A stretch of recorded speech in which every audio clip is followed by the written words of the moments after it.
Now, has the price cap, though, already stopped new gas investments in Australia that would be boosting supplies in the future? It's not so much that $12 that's the issue. It's the uncertainty about price fixing or price setting beyond that, where a regulator will set those gas prices in the future based on what they determine to be a reasonable rate of return.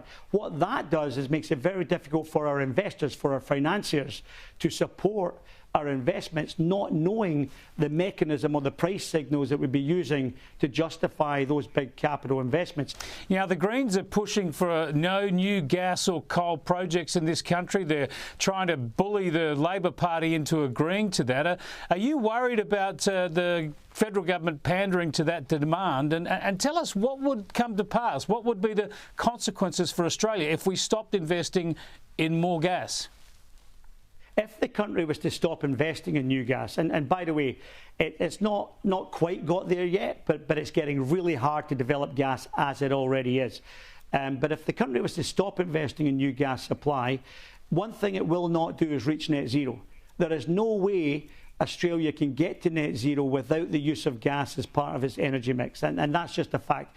And so gas is critical to meeting those plans over the longer term. What it would lead to is importing gas, because, as I say, gas will be necessary for a long time.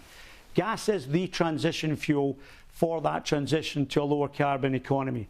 I always describe gas as the battery of the nation. It's the ideal battery of the nation. It can be turned on in an absolute instant if it's available, and it can be ramped up and down very, very quickly and very efficiently. It's got much lower emissions, obviously, than coal. And I'm not bagging coal, it just has. It's a fact of life. It's got much lower emissions. And we have got a couple of 100 years of it under our feet. So we've got lots of gas here in Australia. Now, as we move to decarbonise gas in the years ahead, that gas might become green gas or synthetic gas as we develop green hydrogen and make green methane from that.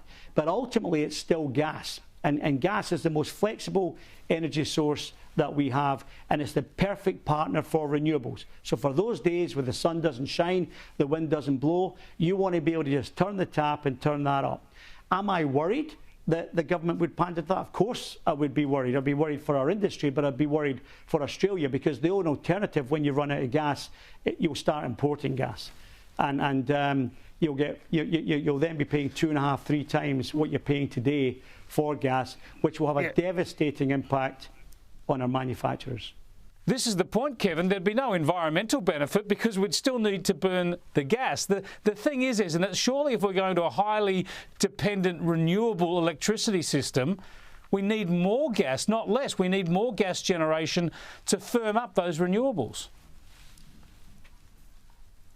Yeah, and I think we're starting to see that realisation in other parts of the world, Chris, as we work through and clarify the pathway to a lower carbon economy globally. If we stop developing our own gas, which we have a lot of under our feet and which we can supply and develop at the much lower cost than bringing international gas supply in, then unfortunately the alternative will be to import, and it'll be much more expensive. The RBA governor yesterday said we desperately need cheap, reliable power. As a nation, are we getting close to vandalising our own energy richness?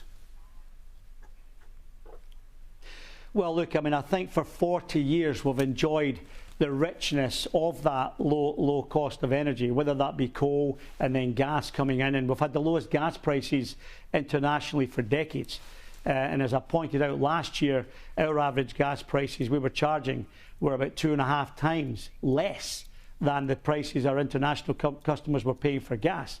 And by the time that gets to the end user in Asia, that'll be 3-4 times what our manufacturers are paying here. So we've enjoyed that. What that's allowed us to do in Australia is be able to manufacture and make goods and make products and pay high wages to the workers in all of those industries and have a good quality of life here in Australia.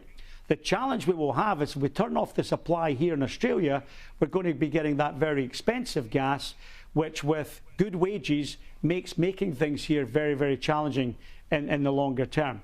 Now, I do believe we have a great renewable resource here in Australia, and it's great to see that we're investing in building that, but that alone will not carry the economy here in Australia. We will need gas to remain competitive internationally. And if we don't do that, the quality of life and the standard of life here will go backwards. It is the bare facts. It is the reality we have to confront. Thanks so much for joining us, Kevin. I appreciate your time.